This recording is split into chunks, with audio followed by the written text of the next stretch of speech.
Okay. Hey! Hey guys, how are you? I hope you're very, very well. Thank you so much for bearing with us, for being with us. This was really, really funny. Okay, so first of all, today is our very, very first show, Thrive in the Arena. And I think we completely demonstrated in the best possible way. So we had a few difficulties because we didn't know that Facebook doesn't allow us anymore to bring other people in. So this is really interesting. And we had actually set up a Zoom recording, but we didn't know how to live stream the Zoom, so we're going to figure this out as well. And now our dear friend Shaquille called us and helped us out how to do it. So now I think it's visible, and Vicky's just checking if it's really visible. If it's visible, you guys are seeing us. So we are literally going on our phones right now, and let's see. Yeah, I see this. Perfect. We're like 2 minutes in. Okay. This is what's happening. I don't see it yet. Beautiful. Okay, so guys, shall we start? Yes. Yeah. Let's do it. So thank you so much for your time. Thank you so much for honoring us, for investing your time in us. And this is something that's really, really heartfelt. We're very passionate about what we're doing. And we want, thank you for the hearts, guys. Thank you so much for the hearts. Absolutely love it. And thank you for being amazing. So we have today an extraordinary, beautiful person with us, our dear friend Mastanee. Let's just check one moment. Are you okay? Can you join? Can you join us? Shall I join? Okay. Yeah. Let's check it out. Beautiful. Woman and technology. We got it. Hashtag 10 friendly female entrepreneurs. I think this should be our new hashtag. I love it. So guys, we're very, very passionate about this topic. Why? Because the topic is called Thrive in the Arena. We brainstormed actually like a lot of names. We were thinking like Thrive in the battlefield and everything. I cannot open the full screen. I don't know, but it's okay. Shaquille's saying all perfect. What's that? Well, we're still figuring it out. Sorry for what you're seeing is not working. Do you see us like okay? Is it half? Do you hear us okay? It's the first time that we're using this thing. It's really funny, but I think it's working. I hope. Yeah. Let's see if I do this. Yeah. So. Yeah, we have the honor and the privilege to have our dear friend here with us. We're waiting for her to come to join us, and I see there is something is happening, guys. Oh, this is exciting! Yay. I am here. I think, my love, you need to turn off the camera from Zoom. Same thing as what happened with us. Turn off the camera or turn on the camera? Turn off the camera from Zoom. Guys, yeah. It's all happening live. So we did it. It's okay. Okay, so let's How about now? Is everything okay? Yeah. I'm in the show. Oh. We're getting there. 1 sec, guys. Okay. How about this? Perfect. Okay. Mastanee? Can you hear us? Yes. Hello. I'm going to be like this. Beautiful. And me as well. We hear you. We can't see you yet. There must be a button somewhere to turn on your camera. Okay. Turn off Zoom. That's Zoom cool. is off. Zoom is off, guys. Thank you, Valeria, for watching. This is fun. I don't know how it looks like. We're waiting for you, my love. Okay, that's fine. How do I make sure I'm on a camera? So if you maybe if you click on the camera. And you need earphones or a headset apparently. There is no camera option here. It's on a page, Safari page. So it's not like an app or anything. It's just on a website link. Okay. Okay. So what can we do? What do you see? Guys, this is like really real time. So stay with us because this is fun. I don't know what you're doing in your quarantine, but this is real. This is happening. It's good. So we're messing up big time. Now we lost her. We're going to find her again. You stay here with us. You know what? And there's so much going wrong all the time, we're going to show you how we're going to figure this out. I have no idea how we're going to figure this out. We lost our guest, everybody. But we're going to find her, and she's going to give us some killer advice, because this woman is absolutely amazing. She's extraordinary, and she really knows what she's talking about. She is absolutely amazing. So Vicky's calling her. Let's see what happens. And hey, Palma, lovely to see you. Thank you so much. So guys, in a moment, I hope our guest will be here. Maybe she needs to download this thingy here. So we're literally figuring it out. Let's see what our dear friend Shaquille says. Shaquille is saying to do a test by inviting him. Okay. So, but he has the thingy. Mastanee doesn't have it. Yeah. There you go. Yes! Yeah! Amazing. Yay. Welcome to our show. Thank you. It seems that I have to open it on my laptop instead of my phone. So there you go. Lovely to have you. Thank you so much for honoring us. Thank you for investing your time. We love you. We adore you. And it's a privilege to have you on our very, very first show. So, my love, if you can introduce yourself and share a little bit about your beautiful story to our friends who are watching right now, it would be amazing. Sure. So indeed, my name is Mastanee, and first of all, I also want to say thank you, ladies, for letting me be the first guest. That's amazing. And it's an honor to be here. So yes, what's my story? I grew up in Holland. That's where everything started, and studied architecture. That was my past background, and didn't have an easy childhood. There was a lot of struggle with it as well. Parents that were divorced. My mother had a lot of health issues as well. She had twice cancer. And so it not everything was very easy, because they were also coming from, so I'm half Persian, so they came from Iran as well. So it wasn't really easy, everything. So I grew up in a sort of like a challenging kind of background. But of course, I had a very loving mother as well. Not an easy father, but a very loving mother. So this is kind of where I grew up with. And from beginning, I had this kind of, luckily, I was always very blessed with a certain wisdom that I had since I was a child, which means that I could easily handle the situations or better, and etc. Then later I did architecture. Then I found out this wasn't really for me. It wasn't really my journey. It didn't really suited me. I loved designing. I was very creative and all this kind of stuff.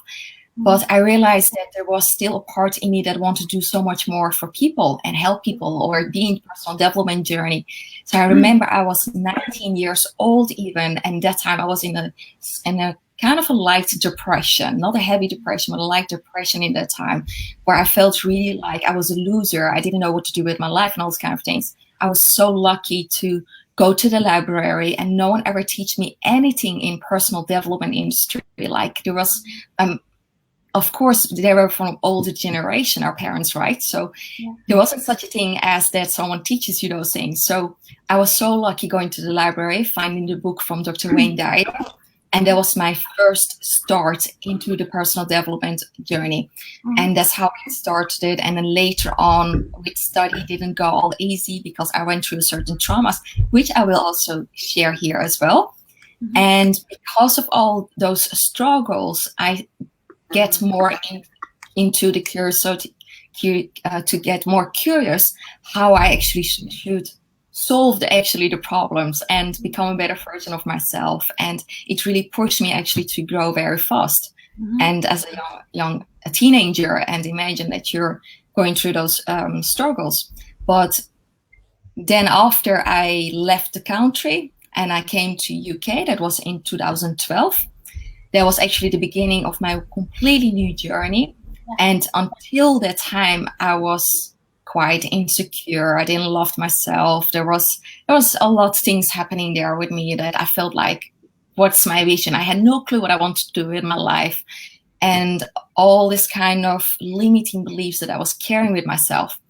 And then when I changed my environment, I came to UK, to London, and I started to be around all those beautiful personal development people and leaders, and my eyes started to open up.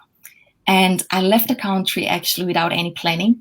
It was literally just within a second where I just decided it, from coming here in London to an event industry where I was just volunteering. And I'm happy to share more in details, but I want to keep it very brief and short, this introduction kind of thing. Because then I actually started to live here, and I built up everything, like within 6-7 years, from a very insecure and not knowing what I want to do with my life, not speaking proper English, no money, all these kind of things. Finally, I started to really become the person that I am today, and I feel fulfilled. My self-love grew a lot, confidence and all these kind of things. So I can really say it has been such a beautiful journey. And the time that I thought that there was nothing out there for me, now I'm in a very different position. So, but I'm happy to share more details, of course, being here with you ladies. So I hope this a little bit shares enough about Canada. Yeah. Absolutely, my friend. Absolutely. And, you know, being here now, especially in this season, so we have a passion to dig deep into some past stories of our guests and to see like what is one or two like major challenges or crisis that we understand, like maybe it is a financial crisis, maybe it is health or a mindset crisis, whatever crisis there is. For us, it's translated as a challenge. So what would be like the major crisis, if I can say, in the past where you not only went through, but you thrived? And what are the skill sets that you use to go out of that?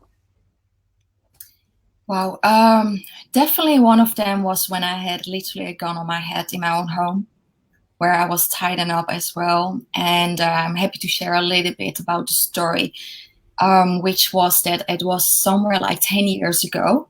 And this happened in my own home. And they came as a postman, like they just deliver some post.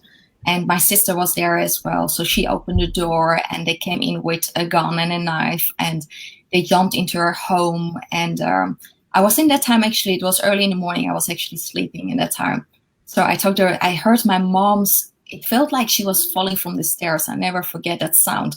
But it wasn't that she was falling from the stairs. She had also a shock where she saw my sister there being around those two men. And it was a big house with 2 floors. So there were 2 floors there, and I was on the 2nd floor.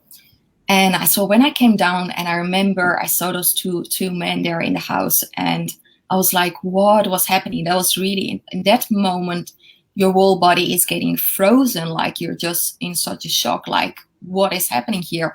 Who are those 2 people with a gun and a knife there in the house, and my mother and my sister there, and being around them? And I remember I jumped upstairs to scream through the window. And then after I had literally the knife here under my throat. And later on, we were tied up as well in the house. And it was very, very, it was very intense. Intense is the word, I think. It was very traumatic situation for myself. And it's not what you expect when you wake up in the morning, that suddenly 2 people with a gun and a knife are in your house. The place where you feel the most safe, I wasn't safe anymore. Yeah. And then from there, I remember actually that we were lucky that the police came later on, but in between we were tied up and everything. And my sister and my mother were actually very vulnerable. Of course, they were crying and they were really like also in a shock. But I remember the time I decided to be strong for them. And I wasn't crying, but there was so much adrenaline going through my body, and I had to stay really strong and calm as much as I could. And I don't know, I think it was my gift in that time that I received to just manage the situation for what I could. And I started to speak with those two people, and I started to soften the situation by just having a conversation with them. They made us open. So they opened the, how do you call it? They tightened us up, opened it. Yeah. So then from there, we were sitting there, and luckily the police came later on. That was, I mean, it didn't go too far. So that was the good news about the situation. But getting to the point here, this was one of my traumas that was really intensive, because I was just about to study and finish my architecture study. Yeah. And I couldn't, of course, since then. For 1 year, I had every night, literally, I had tears and nightmares. In the evenings, during the day, I was kind of like, keep going. There was no therapy. No one came to me to tell me, hey, let's do something about this, because I had no clue. And imagine there are a lot of people out there that had no clue what to do with traumatic situations. Now we know, because we are so much in this personal development industry. But in that time, I had no clue. So what did I do? I kept going. And since I tried to keep going, my study didn't go well, of course, because I was traumatized. But this was so new for me that I thought there was something wrong with me, not realizing that it came from this situation. So what happened, I started really become more insecure about myself. I couldn't perform, and I thought there was something really wrong with me. No one came to me and say, hey, you had a trauma, come on. It's okay. It's okay to feel the way you feel. And in that time, I started to create more beliefs around myself. Yeah. So I went down and down and down and down, and it was so hard to finally get my diploma, my certificate. And then finally, after I think like 1.5 years, while I was actually just about to get it, I finally started to get my papers. And since then, because I was a lot at home, I had no vision, I had no self-confidence, I felt really down and all this kind of stuff. But of course, a part in me still wanted to keep going, of course. And I was a lot at home as well at that time. And that time I was going a lot to the library, actually, in that 1 year, because I want to do something with my time. So I tried to read a lot of books and everything. So that one tool that really, I never forget, that really kept me going, and that was really seeing the light, seeing that vision in front of me. And I remember I had this vision. I kept believing in that vision that, no, this is not me. No, this is not me. There is something better out there for me. This is not how I'm going to keep living my life. There must be a way. And How did you do that when you're not sure in a situation that it's happening, right? How can you, and you don't have vision instantly, how can you tap into your vision? How can people tap into the vision right now? The key is about, I remember I actually had this since I was a kid as well, because I didn't go through easy times. But I always kept this vision. I think it was something like a consciousness, a decision that I was making there for myself. It was literally a decision that I made for myself, that I said to myself, no, there is still something better out there for me. This is not me. I'm just going through a process. My body is just responding on the situations here. This is not, I don't believe this is my identity. I don't believe that this is meant to be for me for the rest of my life. I know that there must be something better out there for me. And that was this vision. It was like I kept my focus towards that vision. I never forgot that during this whole process. And I had this was just all the time my focus, despite that I went through all the days that weren't easy for me. So I had those struggles, emotional struggles and everything. But still, I kept believing. I had trust and faith. This is something that once you keep No matter you go through all those difficult times and situations, it doesn't matter how in dark hole you are, that one thing that empowers us and really gives us the strength, that's that vision that you keep focusing on, that light that you keep focusing on, and that you believe and have trust that that is meant to be for you. Yeah. And you make that decision. It's about making the decision that no, that is me, that this is not me. And that kept me going. That kept giving me the faith and the trust, no matter what I was going through. And that's why I never gave up. No matter what was, I could have been easily just, go to a completely different direction and say, you know what, this is my life. There's nothing better out there for me. This is my environment. I'm not, and at that time I believed that I was not smart. I was not meant to be an entrepreneur. I was not meant to do anything good. So, but still, because of that vision that I kept believing in, that was what kept me going. So that was definitely one of the most important tools in that time that really helped me. Yeah. This is so important. Thank you so much for sharing that. And this can literally be translated in so many everyday challenges that we have in every day, especially knowing that we have a choice, as you said, this decision, and the decision to see a light even if you don't see it. This is so powerful. Absolutely love this advice. And thank you so much for leading by example, because something that I shared before also about you, what we absolutely love about you, there are so many things, but you are literally educating people and teaching people what you live. This out of your mouth is not coming something that you hear somewhere. It is the truth. It is your truth. It is coming from your heart. It is your experience because you walked in that. So I also know that you are, one of your amazing skills that I absolutely adore is the skill of loving yourself. And in this season, I believe that we need to, especially in the isolation season right now, we need to encourage ourselves and to love ourselves. But what is actually loving yourself? And we can say it, but if you don't feel it, and how can you give us actionable steps on to love ourselves in this season and thrive? Yeah. That's a very good question. Before I also answer that, I want to add something else on top as well, because with my previous story here that I was mentioning, the foundation actually for making those decisions, when I made a decision about having this vision and focusing on believing on something, that came because I loved myself.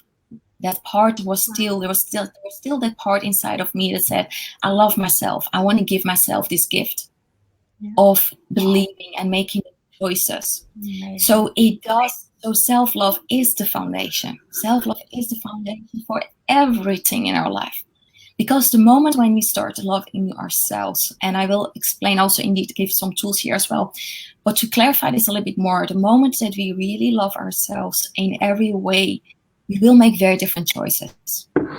And choices are very different. So we will, for example, when we do self-sabotage, when we love ourselves, we will make different choices. We will say, no, I love myself way too much to allow myself to go through this.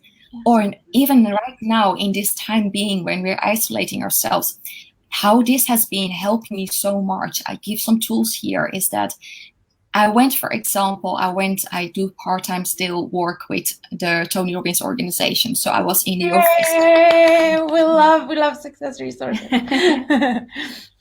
So I was still doing, and I was in the office. I was a lot in the office there as well. But because I decided, because I knew that self-love started to kick in, and I realized this coronavirus thing was going on, this situation. I didn't want to I decided not to go and keep going and starting to help people or getting myself into this syndrome towards the whole news and at that time, and still stuck in some ways because it's quite negative all the time. So what I did, because I loved myself, I took a step back. I said, hey guys, I'm not going to come in the office. I need some time for myself. I started, so the first tool was that I felt something wasn't right in my body. I felt I had some resistance towards whatever I was doing at that time. So I was listening. That was the first tool. I was listening to my body. I was listening to my mind. I was listening to my intuition.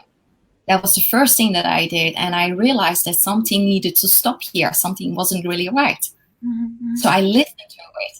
And then I knew that I needed some time for myself. That was the second thing, that I needed some me time, going away from everything, the environment, the situation, just going back to me. That was the second decision that I had to make for myself. And from there, so I took some time for myself, and I started to ask myself a few very good quality questions. I asked myself, how do I want to respond on this situation? On this whole coronavirus situation? How do I want to respond on it? Wow. How can I make sure that I'm practical, do what is right, and at the same time make sure. Down, guys.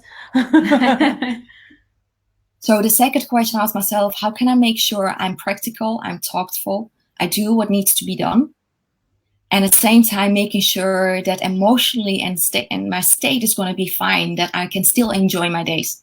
That was my second question I asked myself. And then also, what are the practical steps that I need to take for myself, to take care of myself? Me personally, I took a fridge. My roommates don't need to know that, but I took a fridge in my room. And I started to make things practical and taking care of myself. I literally was even sitting down and writing things on paper, because I believe in the power of just taking time for ourselves, sitting down, creating a plan, asking ourselves some good quality questions, instead of getting drawn to the whole energy of the whole, whatever everyone is doing, and following everyone and quickly going buying toilet paper or whatever it is, and getting sucked into all the energy of the news and everything, and the scarcity of all the people around us. It's very important to first go back to ourselves. And asking ourselves those questions. How you want to actually respond? How do you want to spend your time the next couple of months? How do you want to stand in this? So all those kind of questions I've been asking myself. How do I want to be practical? And then once the self-love kicks here in, that I wanted to first take care of myself. So you always first put your mask on. This is something that we know that how important that is, before I go and save people or help people or whatever it is. Just take some time for myself, make sure I recharge myself, make sure I did some shopping where it needed it. And yes, I did box some toilet paper as well. So I did. So it was important as well for me then. So, and you know what, I did the practical things, and once I charged myself from that self-love where you just start loving yourself and take care of yourself first. Once I charged myself, then I started to open up and say, hey guys, if anyone needs anything, I'm here for you guys. And then I opened up myself. But I decided to make sure that I am okay. My foundations are strong. And this is really important in this time being, that we have to ask ourselves those critical questions and how we want to respond on the situation. And because it will happen, it is going to stay for maybe even this year, the whole year. We don't know, of course. The next couple of months, and maybe even next year, we don't know. So you have to ask yourself, how do you want to live your life? And another very important thing that I had to do for myself is acceptance. Very important. Acceptance of the situation. Wow. This is how it is. We can resist. We can be angry with the politicians. We can be angry, and we can think about certain people that aren't maybe following the rules and all. But we have to accept that everyone is going to respond in their own way on the situation. We have to accept that maybe there is a lot, sorry for my language, but there's a lot of shit happening in politicians that are trying to get this news out there for whatever reason it is, for whatever we believe that it is. But you know what? At the end, we can't do more than the best thing for ourselves is to accept. Because when we resist, we're going to feel this is not gonna be good for our health, for our own emotional state and being. So it's very important, because self-love is also taking care of your immune system. I make sure I feel good. This is the most important thing, because I need to feel good, not for myself only, also for my health, but also for other people. So those kind of tools I have been using myself. And so it's very, very important here to love ourselves enough to do that first and take care of ourselves in this way. So I think, yes, those are definitely one of the main points that I've been adding for myself. Thank you. It's very, very powerful. Yeah. What would you say to a person who is new to the concept of self-love, who is maybe like working on practicing it, but it's definitely not a master, and who has maybe setbacks and then starts getting not so enthusiastic about the whole motivation to love himself or herself? What would you say to this person? How can they choose to go in this direction? Well, the first thing is they have to ask themselves if they really want it to start with. Because if you don't make a decision you want it, it's going to be really hard. So if we are stuck there and we haven't made a decision in the beginning, in the first place, that we want to love ourselves, it's going to be really hard. No matter what I'm going to tell here, you're going to be blocked. So the first thing you have to tell yourself, that you have to commit towards this journey, this self-love journey. That's the first commitment. That's the first thing, a question you have to ask yourself. Am I committed towards this self-love journey? If the answer is yes, then yes, the door is going to get open for you and you're going towards this journey. It will happen for sure. But if the answer is no, no matter what people will say, even I hear, or no matter what you learn, whatever you do, nothing's going to change. So that's the first step towards it. You have to want it. And secondly, you have to believe that it is possible. This journey is out there for you. It's possible to love ourselves more. And because it exists, it's possible. A lot of people has done this. I'm an example of myself as well. I started with not loving myself in every way. Now I start myself in every way. And it's huge, my self-love. And that's a beautiful thing. And we have to really own this. Be proud of that idea. Self-love is not a selfish thing.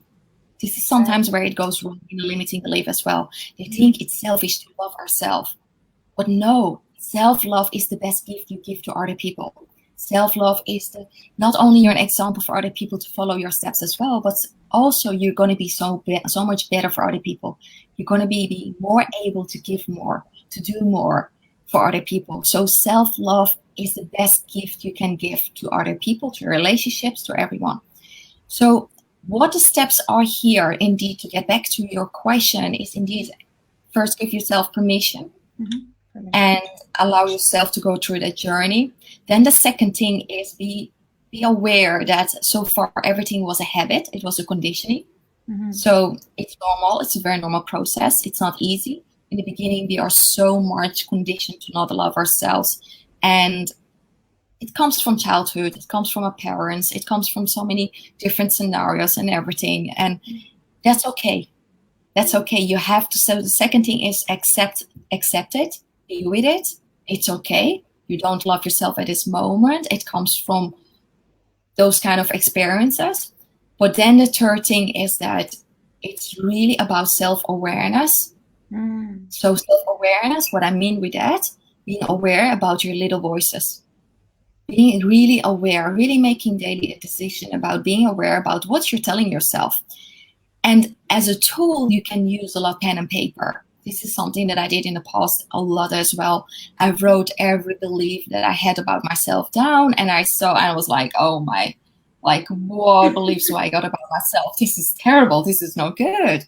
And it was really stopping me from so many things in my life, like doing things, because it was self-love is actually the key towards everything, relationships, success, everything. So I was stopping myself in every way. And so I had this awareness about all my beliefs. And then I started to ask myself, so I had to change focus. That was the other tool, changing focus. So I had to push myself, and I asked myself, what are the 50 and 100 things that I do love about myself? I had to push myself to find those within myself. And before I knew, it started to flow. I started to write all those beautiful things down about myself, about my life, about everything. And it's very important to remember those moments when you also did love yourself. Those moments where you have evidence of that actually you did love yourself. Even if there are those moments where small moments, like you were just having a good food, you were just having a phone call with someone because you were trying to take care of yourself. Because when you find those memories, those simple memories that, yes, actually I did love myself, then you realize that, no, you know what, actually I do love myself. So you start to change your identity about yourself as well, because there are ways that you have been loving yourself as well. So being aware about that, yes, you love yourself, that is the foundation of making that blossom more and grow more. Because you're going to see yourself in a different perspective. And then every day trying to being aware about those little voices and finding ways to tell yourself daily, and what am I grateful about myself? What do I love about myself? And keeping also really realizing that no one is perfect, and loving our imperfections. So it's a beautiful thing to just be aware about. Love your imperfections in a world where you're bombarded with fake standards, like fake beauty standards, and our own opinions and opinions of others, and being bombarded, especially now, like on your phone, like all the time. So how can you do that? Well, it's good to realize that whatever you see out there, it's not, first of all, it's not a reality. That's right. And what you see out there is just an image. The meaning we give towards it is where it goes wrong. That's right. So it's just those people, they look indeed very perfect image, like money, whatever it is, or beautiful look, or those the apps, whatever they're doing. But you don't know how they are sleeping. You don't know what they're telling themselves deep down when before they're sleeping, if they're crying themselves in sleep or not. You don't know if they're truly happy and fulfilled from within. And one thing I know, the harder you try to show off on social media, the more empty you feel from inside. Because we don't need so badly to show off to other people. If we are really confident and really loving ourselves from within, deep down within. So it's very good to realize that when I see someone trying so hard to show their perfections, I feel a little bit sorry for them, actually. Because it's not real. And they try to, it's just not a reality.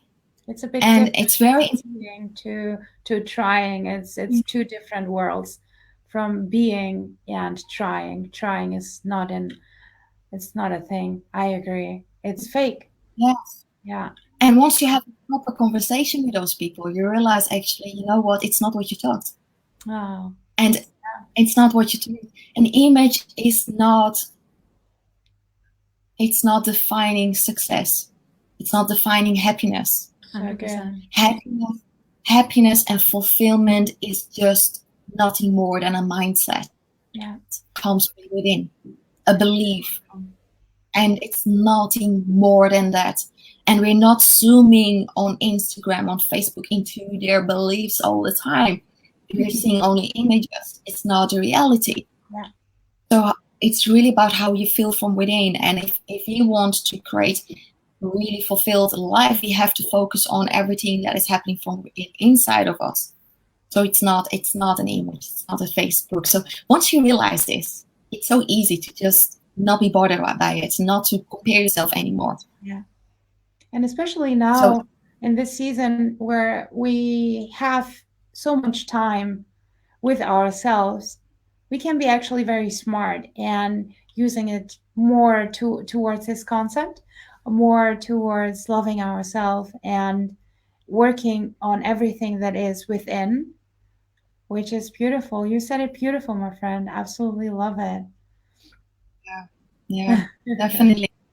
It's so true because we see indeed so many people being very successful, but I see them still with stress, or they're still shouting, or they're still angry, or they're still not having the beautiful relationships with other people. So what does it say? Nothing. If you're not feeling in peace and not feeling fulfilled, and it's okay, by the way, if you're sometimes emotional or that we are reacting on things, it's still okay. It's still part of our nature. And even there, it's a beautiful thing as well, because it's what the key is about for us indeed to just realize that, that we get so much fooled into the idea of what means success and happiness. So good. And it's not what we think. No, definitely not. So, yeah. Exactly. And, especially now, people sometimes end up going down that hole and route of looking at all the news and just getting stressed out by the whole situation.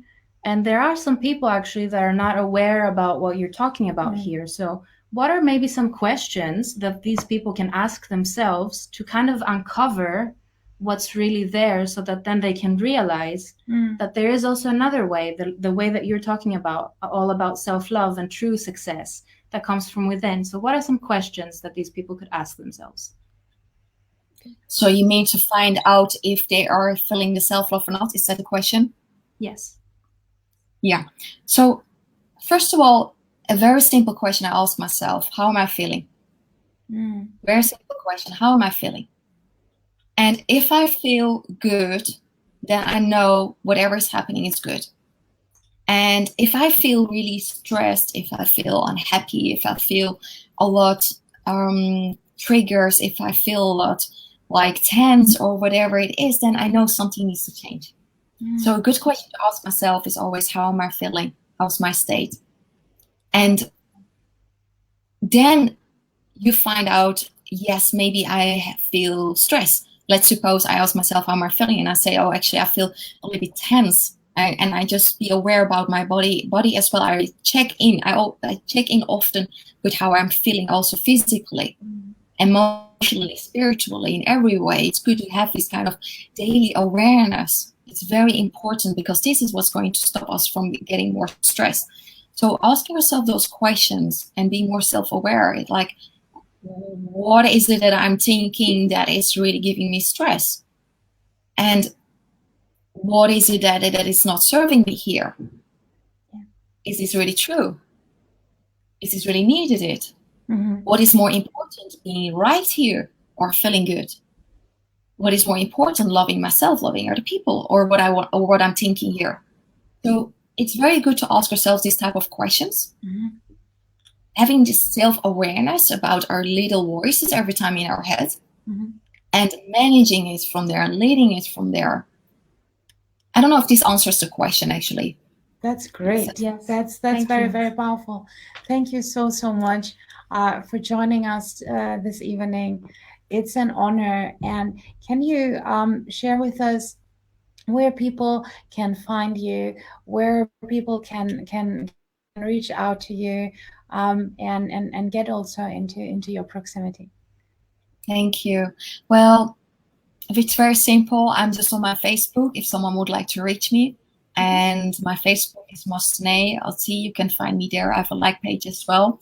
And I think it's just, let's keep it very simple. If you feel like reaching out, and especially those times, I know a lot of people are in a financial struggle. I'm just here to serve.